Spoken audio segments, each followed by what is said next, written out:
Hi guys, now this is my 30 kilowatt hour Nissan Leaf. I've had a 24 before it and my YouTube channel used to be called Electric Leaf Man. No one can say I wasn't a fan of the Nissan Leaf.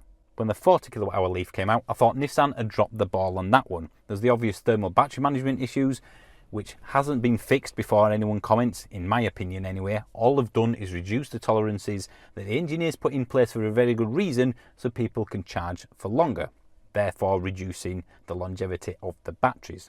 I also thought that it was a very lazy facelift, and quite frankly it was a disappointing car to me, and I didn't like it really. Well, a few days ago Nissan announced the 62 kilowatt hour Leaf. Bigger range of course, it's faster, but have Nissan dropped the ball on this one, or have they learnt from their mistakes?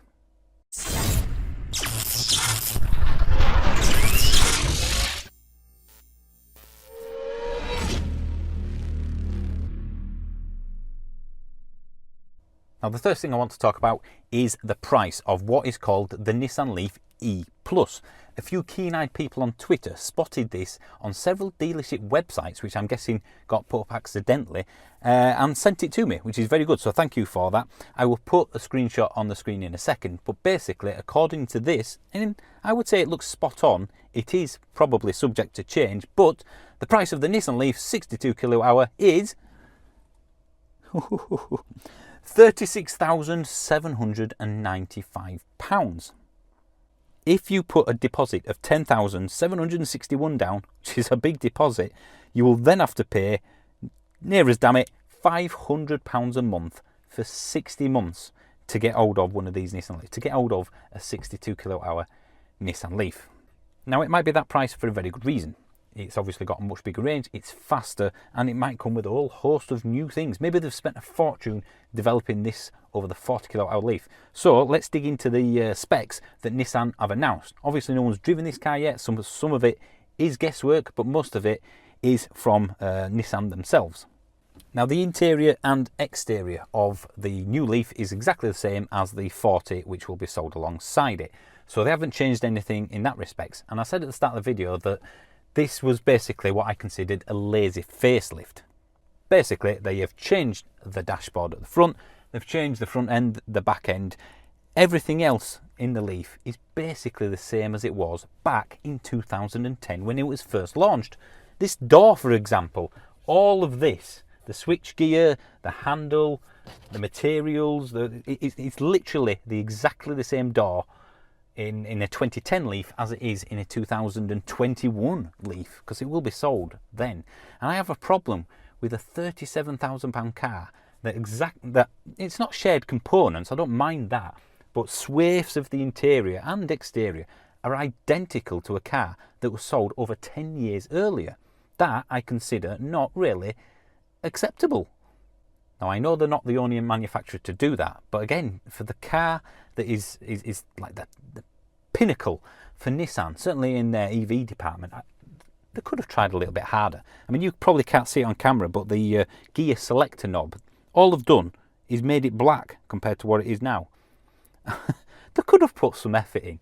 So it probably won't affect people that are new to the Leaf, but for anyone that had a previous one, it's like you're getting into basically the same car you had with extra cladding. It looks quite nice on the exterior, I don't mind that at all, but by now I would have expected a proper, what they advertised as an all-new Leaf, not just a lazy facelift. Now the car is due in spring in the US, and in Europe I think it's the middle of 2019. So basically in the UK we're 6 months away from getting this 62 kilowatt hour Leaf. And that means it's going to be pushed well into a lot of competition, especially at the £37,000 price bracket. Now the EPA range of this new Leaf is 226 miles. To put that into context, the Hyundai Kona, the EPA range of that is 258 miles, and that has basically the same size battery as this Leaf. So that either shows how inefficient the Leaf is or how much more efficient the Kona is. There are, of course, other examples of EVs, but I'm going to use that one because for me, it's its direct competitor right now. The Kona is out, even though it's got a massive waiting list, but we are 6 months off the new Leaf coming out. So for me, that is a good benchmark. Now, I mentioned that they'd updated the motor, and this is something which I am actually quite impressed with. It is now pumping out 214 brake horsepower and 250 pound-foot of torque. That is basically the same, slightly less, but basically the same as a Golf GTI Mark 7, which is a quick car. Now, I'm not comparing the Golf GTI versus a Nissan Leaf. Of course, they are very different beasts. But in a straight line race to 40, 50, perhaps 60, the Leaf, given the fact that EV engines have that benefit of instant torque, maximum torque, it's probably going to be quicker than a Golf GTI, certainly around town. That is pretty bonkers, to be honest, and is really good. That I do like. It will also be capable of charging at peak rates of 100 kilowatts, which is basically twice as much as the Leaf I'm sat in right now, although I believe the consistent rate will be 70, not 100. Still, that's a faster speed. However, we then get to this rapid charging, rapid gate problem, which I said I'd come back to. 37 and a bit thousand pounds. Yes, it's quicker. Yes, it's got a bigger range, but it's missing a key thing for me. Again, it's not got proper thermal battery management. Come on, Nissan. Now, at the CES where they released the specs and whatnot of the Leaf, they didn't actually mention much about thermal battery management. However, the Twitter feed is far more interesting because they do actually refer to it.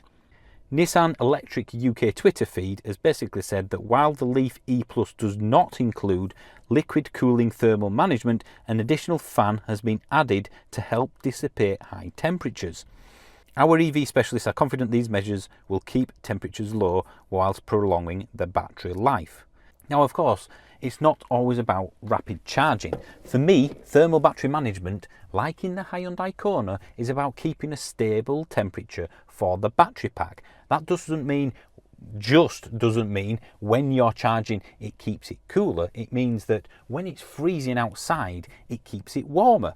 So if a battery is running at a consistent temperature throughout its life, it will be far better off than one that fluctuates wildly. This might be why Hyundai EVs come with a 125,000 mile warranty on the battery and the Leaf only comes with 100,000 miles. So ultimately, when we kind of look over the 2019 Leaf ePlus, we have a quicker car, that's very good. We have a bigger range, although quite a bit less than its competitors that have the same battery size. And we have passive cooling, which quite frankly, although a less advanced version, the Renault Twizy in 2012 had cooling fans, and that only charges off a 3-pin plug. This is the problem I have with Nissan at the moment. They seem to be doing the minimum they need to get away with things. Shall we redesign the Leaf and call it the all-new Leaf? Yes, let's do that. Design the dashboard, ignore the doors, ignore the seats, ignore all that. Let's just forget about that. We'll be able to get away with it. Not many people bought the previous Leaf. They won't even notice. Shall we go down the line of proper thermal battery management so the batteries last a lot longer? No, let's not do that. Let's do the minimum we need to get it past people. And that's that. It could be a fantastic car, could this? It's that far away, but they just seem to be stopping short of what people are wanting and what everybody, and I think every other manufacturer, certainly in 2019, is bringing out basics of EVs.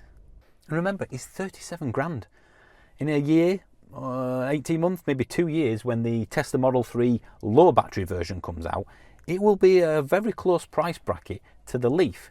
Now, would you want the smaller battery Model 3 or a Nissan Leaf 62 kilowatt hour? I see no comparison there. Everything will push people to the Tesla, even if there's a 5 grand difference. It's just, I don't know.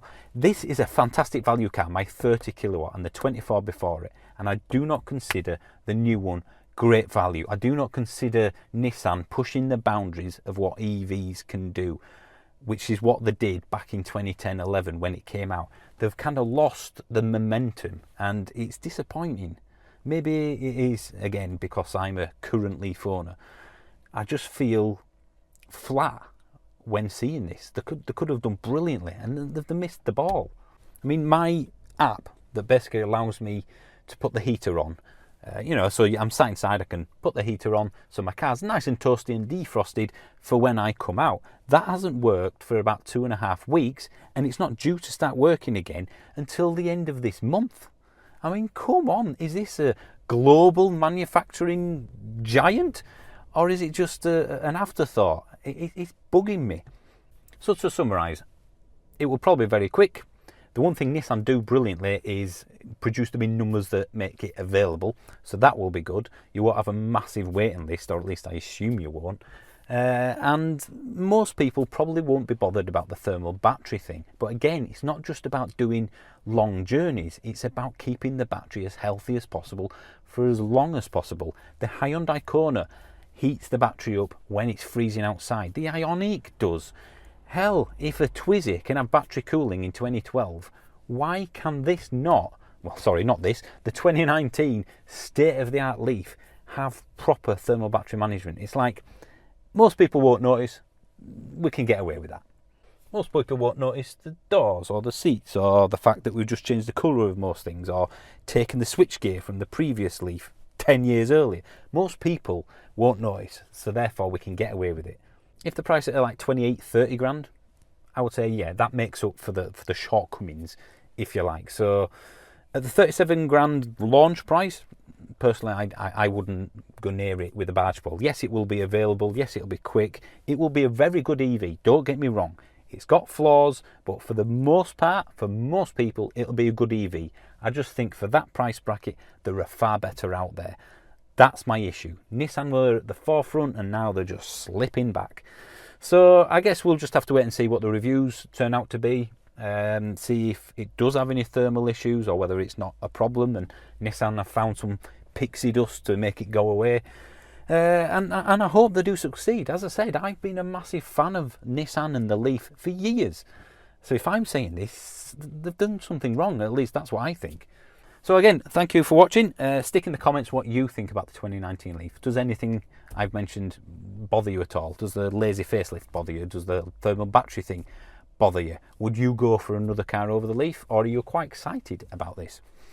Who knows? I think everyone will be quite different. So yes, let's create a discussion on this. As I said, it's not the best video. I've just basically sat in my car, switched the camera on, and I'm about to go out in a minute. So it is a bit of a rush video. I apologise for that. So thank you for watching.